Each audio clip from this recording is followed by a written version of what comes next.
பிரானாஸ் இந்த மாதிரி கம்பி, கட்டை இதெல்லாம் கட்டுன்னு கடிக்கிறது மட்டும் இல்லாம, மனுஷங்களே ரொம்ப சுலபமா கடிச்சு சாப்பிடும் அப்படின்னு நெறைய படங்கள் எல்லாம் கூட பார்த்திருப்போம். நிஜமாலே பிரானாஸால மனிதர்கள சாப்பிட முடியுமா அப்படின்னு கேட்டோம்னா, இதுவரைக்கும் 50ல இருந்து 60 வகையான பிரானா இனங்கள கண்டுபிடிச்சிருக்காங்க. அதுல பெரும்பாலும் ஹெர்பிவோரஸ், அதாவது காய்கள், கனிகள் அதெல்லாம் மேல இருந்து விழுகும் இல்லையா தண்ணிக்குள்ள, அது கீழ இருக்கக்கூடிய பாசிகள் இதெல்லாம் சாப்பிடக்கூடிய பழக்கத்தோட இருக்கு. மிச்சம் இருக்கிறது தான் இந்த மாதிரி மாமிசத்தை சாப்பிடக்கூடியதா இருக்கு. அதுலயுமே ரொம்ப அபாயகரமான பிரானா அப்படின்னா பிளாக் பிரானாஸ் சொல்றாங்க.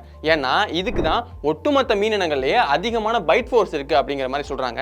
அதுக்கு அடுத்த இடத்துல தான் சுறா மீன் எல்லாம் வச்சிருக்காங்க. ஆனா சுறா மீனோட பைட் ஃபோர்ஸை விட இந்த பிரானாஸுக்கு ரொம்ப கம்மியான அளவு தான் இருக்கு. இருந்தாலும் ஏன் இந்த பிளாக் பிரானாஸ் முதல் இடத்துல வச்சிருக்காங்கன்னா, அதோட எடையை ஒப்பிட்டு பார்க்கும்போது உடல் எடையோட கிட்டத்தட்ட 30 மடங்கு அதிகமான பைட் ஃபோர்ஸோட கடிக்க முடியுது அப்படிங்கிறதுனால தான் மற்ற எல்லா மீன்களை விட சில லிஸ்ட்ல எல்லாம் இதை முதல் இடத்துல வச்சிருக்காங்க. இது போக விம்பிள் பிரானாஸ் அப்படிங்கிற மாதிரியான பிரானாஸ்லாம் இருக்கு.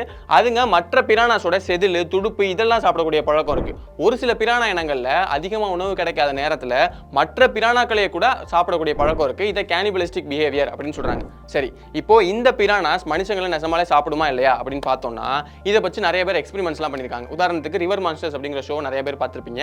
அதுல ஜெரிமி வேட் அப்படிங்கிறவர் தண்ணி தொட்டிக்குள்ள அந்த பிரானாஸ் எல்லாம் போட்டு அதுக்குள்ள குதிச்சே பார்த்திருப்பாரு. அதே மாதிரி இயற்கையான சூழல்லையுமே அந்த பிரானாஸ் இருக்கக்கூடிய இடங்கள்ல குதிச்சு பார்த்திருப்பாரு. அந்த பிரானாஸ் எதுவுமே அவரை கடிச்சிருக்காது. ஆனா அதுவே அதே தண்ணிக்குள்ள மாமிசத்தை போட்டு பார்க்கும்போது அந்த பிரானாஸ் அந்த மாமிசத்தெல்லாம் ரொம்ப சீக்கிரமா கடிச்சு சாப்பிடும். இதே மாதிரியான எக்ஸ்பெரிமெண்ட்ஸ் நிறைய பேர் பண்ணியிருக்காங்க. ஓஹோ, அப்ப அந்த பிரானாஸ் மாமிசத்தை சாப்பிடாதா அப்படின்னு நினைச்சீங்கன்னா, இன்னொரு பக்கத்துல நிறைய பேர் வீடியோஸ் பண்ணிருக்காங்க. அதுல மனுஷங்களை அது கடிச்சிருக்கு. அதே மாதிரி நிறைய செய்திகள்லயுமே இந்த பிரானாஸ் மனுஷங்களை கடிச்சிருக்கு அப்படிங்கிற மாதிரி செய்திகள் ரிப்போர்ட் ஆயிருக்கு. ஒரு பக்கம் எக்ஸ்பெரிமெண்ட் பண்ணி பார்த்தா கடிக்கல, இன்னொரு பக்கம் செய்திகள்ல கடிக்குது. அதே மாதிரி நிறைய வீடியோஸ்லயுமே கடிக்குது. அப்ப எது உண்மை அப்படின்னு கேட்டீங்கன்னா, அதுக்கு ஒரு பெரிய பதில் தான் இருக்கு. ஏன்னா நிறைய விஷயங்கள் நம்ம பேச வேண்டியிருக்கும். அதனால அதை பத்தி நம்ம ரொம்ப டீடைல்டான ஒரு பெரிய வீடியோ பண்ணிருக்கோம். அந்த வீடியோ நீங்க பார்க்கணும் அப்படின்னு நினைச்சீங்கன்னா, அந்த வீடியோக்கான லிங்க் சேனல் லோகோ கீழ இருக்கு.